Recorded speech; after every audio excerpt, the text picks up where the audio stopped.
Students, आज हम discuss करेंगे कि गूगल शीट्स में जो मुख्तलिफ फंक्शंस हम परफॉर्म करते हैं, गूगल शीट के ऊपर इज़ इक्वल टू का बटन प्रेस करके हम मुख्तलिफ फंक्शंस लिखते हैं और गूगल शीट उसके मुताबिक हमारे फंक्शंस को परफॉर्म कर देती है। वो फंक्शन बनते कैसे हैं, हमें इसकी ज़रूरत क्यों फ़ील होती है कि अगर किसी ऐसे फंक्शन की मुझे ज़रूरत है जो गूगल शीट की लेबॉर्ट्री में, लाइब्रेरी में मौजूद नहीं है, तो फिर उसके लिए मुझे वो फंक्शन अपनी ज़रूरत के लिए डेवलप करना पड़ेगा। तो इस सेशन में हम एक्सक्लूसिवली फोकस करेंगे कि अपनी ज़रूरत के मुताबिक हम एक फंक्शन को कैसे डेवलप करेंगे। कंप्यूटर की टर्मिनोलॉजी में इस एक्टिविटी के मुख्तलिफ नाम हैं। हम इसको मैक्रो डेवलपमेंट भी कहते हैं, हम इसको एप्लीकेशन डेवलपमेंट भी कहते हैं, हम इसको एप्स, जो उसका एब्रीविएशन है, एप्स डेवलपमेंट भी कहते हैं। फ़ायदा इसका क्या होगा, यहाँ पे गूगल शीट की जो एप्लीकेबिलिटी है वो बहुत बढ़ गई है। क्यों? क्योंकि अब हमें ये भी फैसिलिटी मौजूद है कि हम अपनी मर्ज़ी के फंक्शन भी उसमें डेवलप कर सकते हैं। तो we are not restricted only to the functions available in the Google sheet library. हम अपनी मर्ज़ी के फंक्शन खुद भी बना लेंगे। अच्छा, ये तो इसका फ़ायदा है। इसका डाउन साइड क्या है? इसका डाउन साइड ये है कि हमें प्रोग्रामिंग सीखनी पड़ती है, हमें वो लैंग्वेज सीखनी पड़ती है कि जिसकी मदद से गूगल शीट ऑपरेट करती है, गूगल शीट डेवलप होती है। तो वो जो प्रोग्रामिंग लैंग्वेज है, गूगल शीट की हद तक एक लैंग्वेज मौजूद है, जावा स्क्रिप्ट। मैं जावा का जिक्र नहीं कर रहा, जावा स्क्रिप्ट का जिक्र कर रहा हूँ। तो जावा स्क्रिप्ट के ऊपर गूगल शीट्स सारी डेवलप हुई है। तो उन कमांड्स को, उन फंक्शंस को डेवलप करने के लिए हमें जावा स्क्रिप्ट पहले सीखनी पड़ती है। मुझे उम्मीद है कि जावा स्क्रिप्ट को आप अपनी मर्ज़ी के मुताबिक इसको सीख लेंगे। लेकिन यहाँ पे एक बात मैं बताता चलूँ कि जब हम फंक्शन डेवलप करते हैं तो कुछ फंक्शन बहुत आसान हैं, बड़े स्ट्रेट फॉरवर्ड हैं, लेकिन कुछ फंक्शन बहुत मुश्किल हैं। आइए कंप्यूटर पे चलते हैं, इसको मज़ीद डिस्कस करते हैं। तो ये स्क्रीन आपके सामने मौजूद है। आप देखें कि यहाँ पे लाइन नंबर 1 पे जो कर्सर है वो ब्लिंक कर रहा है। इसका मतलब है कि वो इंतज़ार कर रहा है कि आप इसके ऊपर कोई प्रोग्रामिंग करें। अच्छा, अब वो प्रोग्राम हमने क्या करना है वो मैं अभी स्टेप बाय स्टेप आपके सामने रखता हूँ। सबसे पहला जो फार्मूला हमने किया, ये वो फंक्शन है जो हम यूज़ करते हैं एक फ़ारेनहाइट टेम्परेचर स्केल को सेंटीग्रेड में कन्वर्ट करने में। अच्छा, अब हम देखते हैं इस फंक्शन में है क्या। सबसे पहले तो हमने फंक्शन को आइडेंटिफाई किया। ये जो ब्लू कलर में लिखा हुआ है, ये गूगल को बता रहा है कि दिस इज़ दी कमांड जो गूगल शीट में यूज़ होगी फंक्शन को स्टार्ट करने में। आगे जो CNT लिखा हुआ है, this is basically the name of the function. हम कोई भी नाम रख सकते हैं, X रख लें, Y रख लें, एप्पल रख लें, कुछ भी नाम हम यहाँ पे रख सकते हैं। मकसद ये है कि इस नाम से हम उस फंक्शन को आइडेंटिफाई करना चाहते हैं, रिकग्नाइज करना चाहते हैं। और इसमें लिमिटेशन क्या है, हम कोई भी ऐसा नाम ना रखें जो गूगल ने ऑलरेडी यूज़ किया हुआ है गूगल शीट में, जिस तरह सम, जिस तरह काउंट, जिस तरह लेंथ। ये वो सारे फंक्शन हैं जो गूगल ऑलरेडी यूज़ कर चुकी है। तो अगर हम वही फंक्शन दोबारा लिख देंगे तो ना हम गूगल का फंक्शन यूज़ कर पाएंगे, ना हम ये फंक्शन यूज़ कर पाएंगे। तो कोशिश ये होनी चाहिए कि एक नया फंक्शन का नाम हम रखें और उसके बाद वो फंक्शन और रिकग्नाइजेबल भी हो कि उसके नाम से हमें पता चल जाए कि ये फंक्शन क्या कर रहा है। अच्छा, उसके बाद हमने ब्रैकेट में F लिखा हुआ है। इसको टेक्निकल ज़बान में आर्गूमेंट कहते हैं, फंक्शन का आर्गूमेंट, यानी एक फंक्शन किस वेरिएबल के ऊपर अप्लाई हो रहा है। यहाँ पे मैंने वेरिएबल का नाम F रखा है। आप इस वेरिएबल का नाम कुछ भी रख सकते हैं, A, B, C, X, Y, Z, कुछ जो आपके जहन में है वो आप यहाँ पे रख सकते हैं। मैंने यहाँ पे इसका नाम F रखा है। उसके बाद ब्रैकेट ओपन है और मैंने वही फार्मूला जो अभी थोड़ी देर पहले आपने अपने नोटपैड के ऊपर देखा कि जिसमें हम कन्वर्ट करते हैं एक फ़ारेनहाइट टेम्परेचर को सेंटीग्रेड में, उसी फार्मूले को गूगल या जावा स्क्रिप्ट की ज़ुबान में यहाँ पे लिख दिया।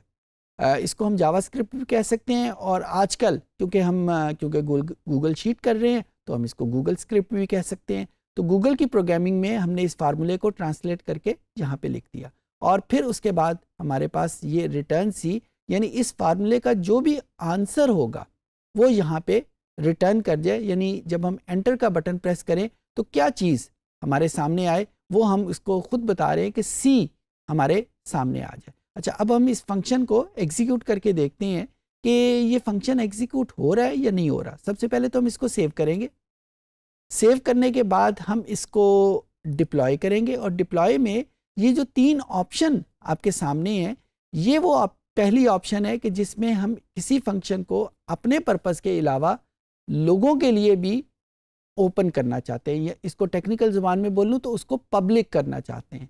तो अभी थोड़ी देर पहले जो मैंने डिस्कस किया कि अगर हम अपने फंक्शन को सेल आउट करना चाहते हैं तो हम यहाँ पे न्यू डेवलपमेंट पे क्लिक करेंगे। वहाँ पे वो आपको ऑप्शन देगा कि हम जो नई एप्लीकेशन डेवलप कर रहे हैं उसका नाम क्या होगा, वो जो नई एप्लीकेशन डेवलप कर रहे हैं उसका आइकन अगर आप बनाना चाहते हैं तो क्या होगा। इस वक्त मैं इसको टेस्ट डिप्लॉयमेंट के नाम पे क्लिक करूँगा, और टेस्ट डिप्लॉयमेंट में क्यों कह रहा हूँ, क्योंकि ये फंक्शन मैं सिर्फ अपने लिए यूज़ कर रहा हूँ, अभी मैं इसको पब्लिक करने का इरादा नहीं है। तो मैंने इसको टेस्ट डिप्लॉयमेंट कर दिया, और यहाँ पे और ऑप्शन सिर्फ उस वक्त हम करेंगे आइकन वगैरह रखने के, उसके नाम रखने के, जब मैं उसको पब्लिक करने जा रहा हूँ। इस वक्त मैं ऐसा कुछ नहीं करने जा रहा, लिहाजा मैं यहाँ पे कोई चेंज नहीं करूँगा। उसके बाद उसी शीट के ऊपर हम गए, और यहाँ पे मैंने कोई टेम्परेचर लिखा जो फ़ारेनहाइट स्केल के ऊपर है, लेट्स से 56 डिग्री फ़ारेनहाइट है, और मैं इसको सेंटीग्रेड में कन्वर्ट करना चाहता हूँ। बिल्कुल उसी तरीके से जिस तरह हम गूगल के दूसरे फंक्शन परफॉर्म करते हैं, हम =टू के बटन के साथ स्टार्ट करेंगे, और उसके बाद उस फंक्शन का नाम हमने रखा था CNT हमने यहाँ पे लिखा, और यही वैल्यू ये हमने यहाँ पे लिख दी कि हम ये वो टेम्परेचर है जिसको हम कन्वर्ट करना चाहते हैं सेंटीग्रेड में। इसको एग्जीक्यूट किया तो depending on the speed of your internet ये हमारे सामने उसका आंसर आ जाएगा। सो ये आपने देखा, हमने एक फंक्शन डेवलप किया और फिर उस फंक्शन को हमने गूगल के थ्रू एग्जीक्यूट करवा लिया। ये फंक्शन पहले से गूगल शीट में मौजूद नहीं था, ये हमने खुद उसकी प्रोग्रामिंग करके लिखा। एक एग्जांपल और ले लेते हैं ताकि ये चीज़ें जो हैं वो मज़ीद क्लियर हो जाए। ये अभी फंक्शन था जो फ़ारेनहाइट टेम्परेचर को सेंटीग्रेड में कन्वर्ट कर रहा था। अब मैं एक और फंक्शन डेवलप करता हूँ जो सेंटीग्रेड टेम्परेचर को फ़ारेनहाइट में कन्वर्ट करेगा। फार्मूला उसका वही है जो अभी थोड़ी देर पहले हमने नोटपैड के ऊपर देखा, वहीं से हम इसको कॉपी करते हैं।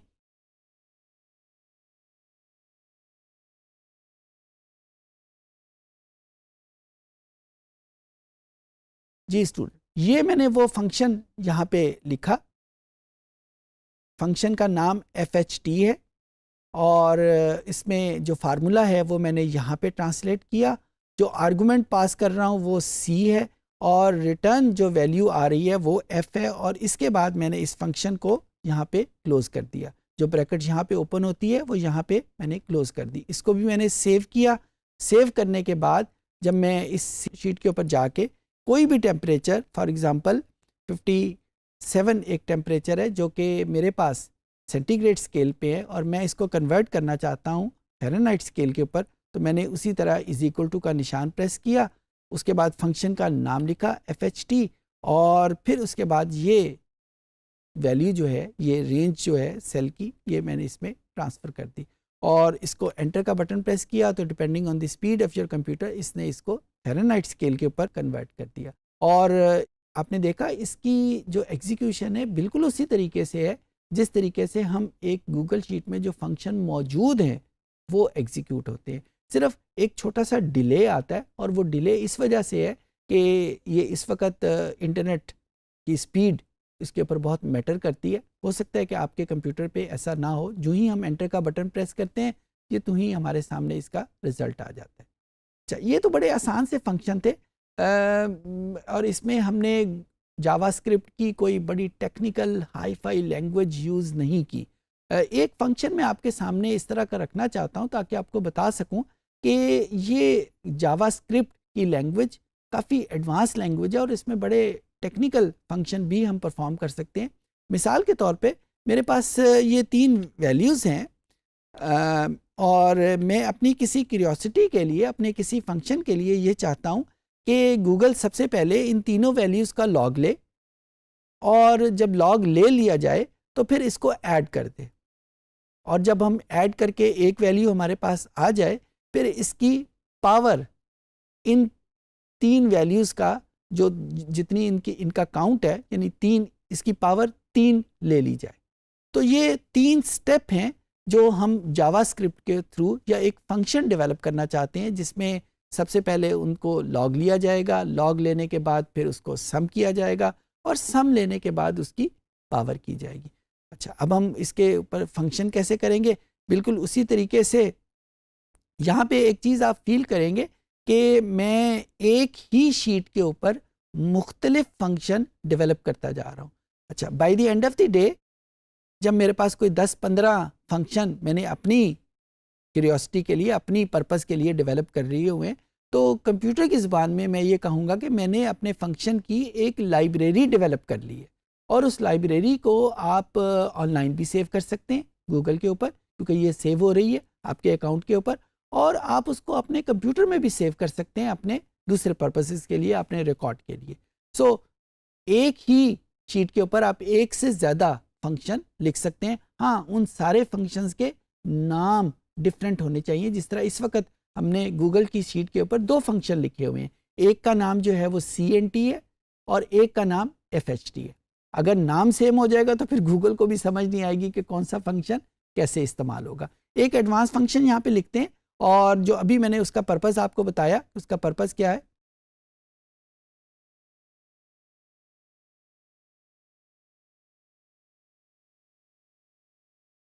एक एडवांस फंक्शन यहाँ पे मैंने आपके सामने लिखा, और इसका नाम क्या है? GM। अब GM कोई भी ज़रूरी नहीं कि ये किसी खास वर्ड की एब्रीविएशन हो, मैंने इसका नाम GM रख दिया। जो मैंने आर्गूमेंट इसमें पास किया उसका नाम मैंने X रख दिया, और अब X की हर वैल्यूज़ को पहले इसने लॉग लेना है। अगर आप नीचे वाली लाइन देखें तो अब मैंने यहाँ पे जावास्क्रिप्ट की लैंग्वेज को यूज़ करते हुए सबसे पहले इसका लॉग लिया, और फिर लॉग लेने के बाद उसको सम किए, और सम लेने के बाद मैंने उसको पावर यूज़ कर ली है।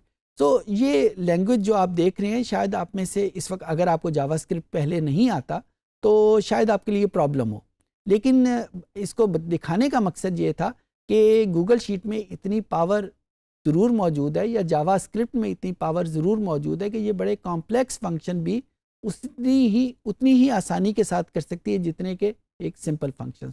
जब ये फंक्शन लिखा जाएगा और उसके बाद हम इसको सेव कर लेंगे। सेव करने के बाद जब हम इसको अप्लाई करेंगे, सो यहाँ पे मैंने अगर इन फंक्शन को मैंने अप्लाई किया GM, और ये 3 वैल्यू के ऊपर ये फंक्शन जो है अप्लाई होता है, इसको ब्रैकेट क्लोज की, और ये हमारे पास उसका आंसर आ जाएगा। तो इस तरीके से हम ये एक एडवांस फंक्शन भी हमने इसमें लिख लिया। आपकी इंटरेस्ट के लिए मैं यहाँ पे बता दूँ कि मुख्तलिफ़ लोगों ने मुख्तलिफ़ फंक्शन डेवलप किए हुए हैं। अगर आप यहाँ पे देखें नीचे आपको बहुत सारे फंक्शंस लिखे हुए मिल रहे हैं। इसमें से कुछ फंक्शन जो हैं वो पेड हैं, कुछ फंक्शन जो हैं वो फ्री हैं। आपको बता इस वजह से रहा हूँ कि आप अगर इस वाली फंक्शनैलिटी को यूज़ करते हुए कोई ऐसी लाइब्रेरी या कोई ऐसा फंक्शन डेवलप करते हैं जिसको बाद में आप पब्लिक करके बेचना चाहते हैं, तो ये फैसिलिटी यहाँ पे अवेलेबल है।